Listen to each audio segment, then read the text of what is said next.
여러분 안녕하십니까? 오늘 내 주식에 무슨 일이 이 첫 시간으로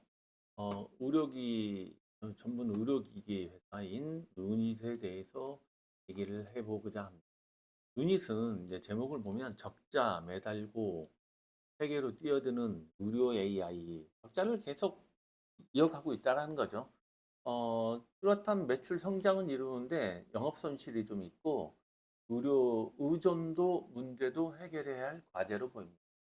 먼저 누닛에 대해서 알아보면 누닛은 2013년에 설립하여 2022년에 코스닥에 상장된 딥러닝 기반 의료 인공지능 기업입니다. 암 진단, 치료에 특화된 솔루션을 개발하고 있고 2014년부터 본격적으로 의료 영상 분석에 초점을 맞추며 루닛 인사이트와 루닛 스코프를 각각 암 진단과 치료 분야의 주력 제품으로 상용화하고 있습니다. 또한 2023년 12월에 이사회의 결정에 따라 뉴질랜드의 발파라 헬스 테크놀로지라는 회사를 기본 100%를 인수했으며 이를 통해서 유방암 관련 소프트웨어 분야에서 입지를 확고히 할 것을 기대되고 있습니다. 할 것이요. 2024년 반기에 기준 노니스 최대 주주는 반기 기준으로 누니의 최대주는 6.83%를 보유하고 있는 백승욱 의장입니다.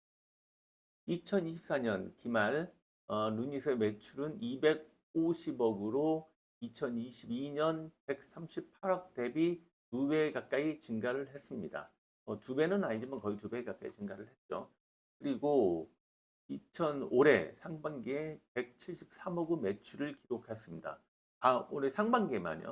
2022년에 매출을 넘어서며 성장을 이어가고 있습니다. 이는 전적으로 해외 시장에 의존하고 있는 구조로 23년 작년 매출 250억 중 213억 가량이 해외에서 발생되고 있습니다. 무척 양호한 거죠. 국내에서 매출보다.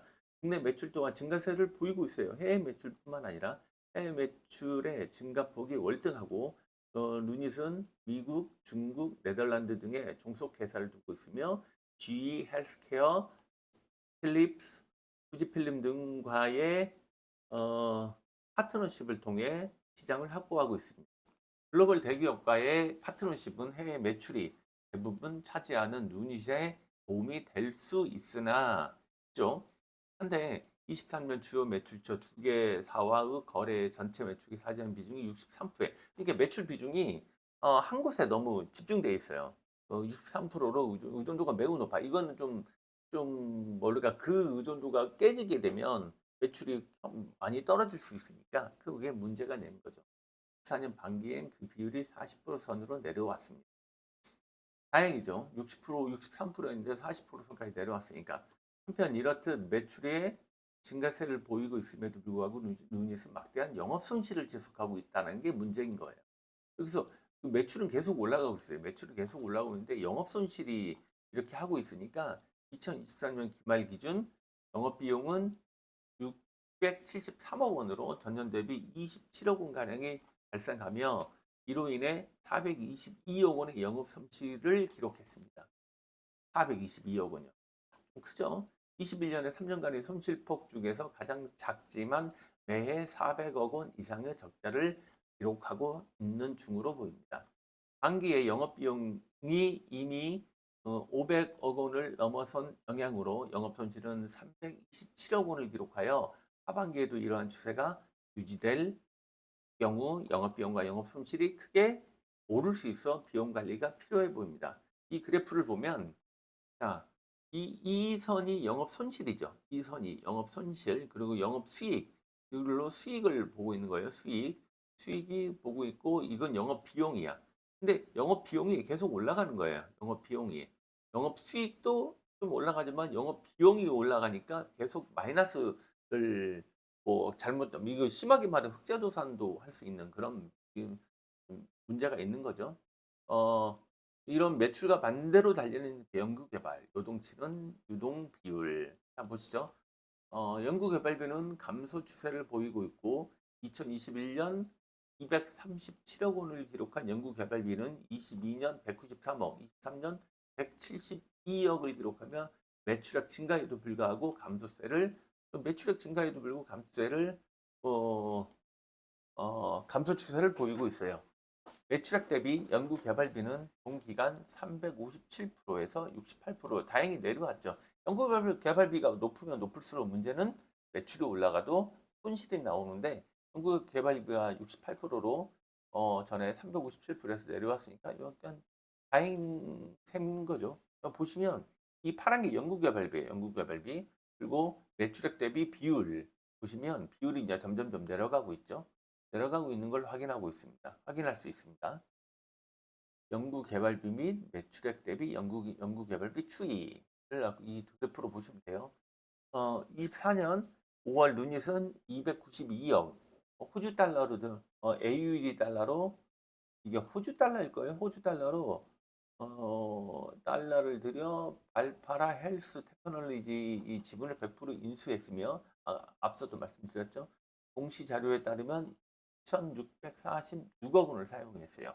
이 인수하는데 은시에 따르면 이 회사는 미국 내 2,000개 이상의 의료기관에 유방암 관련 소프트웨어를 공급하고 있고 보다 본격적인 미국 시장 진출을 꾀하고 있습니다. 본격적인 투자로 성장과 확장을 모색하는 것은 기업에 있어 필수적입니다. 물론 필수적이죠. 이런 것들은 하지만 현재 영업 손실을 고려할 때 막대한 양의 현금 소모가 유동성과 부채에 악영향을 끼칠 수 있는 거죠. 그게 유닛은 매해 유상증자를 통해 현금을 보충하고 있어요. 유상증자 돈을 계속 증자를 통해서 돈을 확보하는 거죠.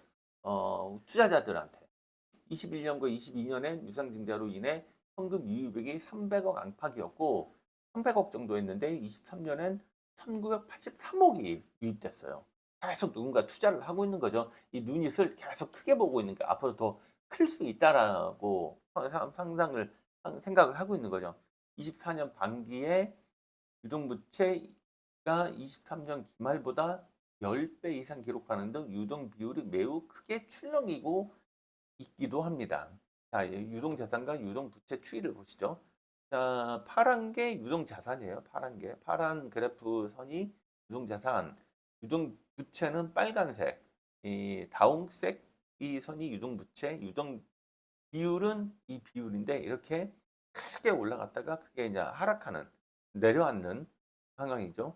인공지능 의료 소프트웨어 시장은 현재 주제에 대한 논의가 활발히 일어나는 분야로 기술 변화와 이에 따른 규제 강화에 매우 민감하게 반응할 수 있습니다.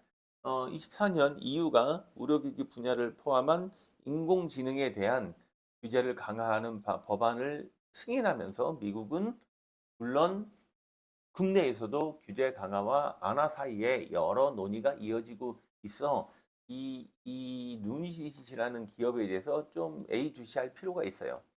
누닛은 인공지능 솔루션 기술력을 바탕으로 적극적인 해외 진출을 모색하여 빠른 매출 성장을 이뤄내고 있죠. 그렇죠?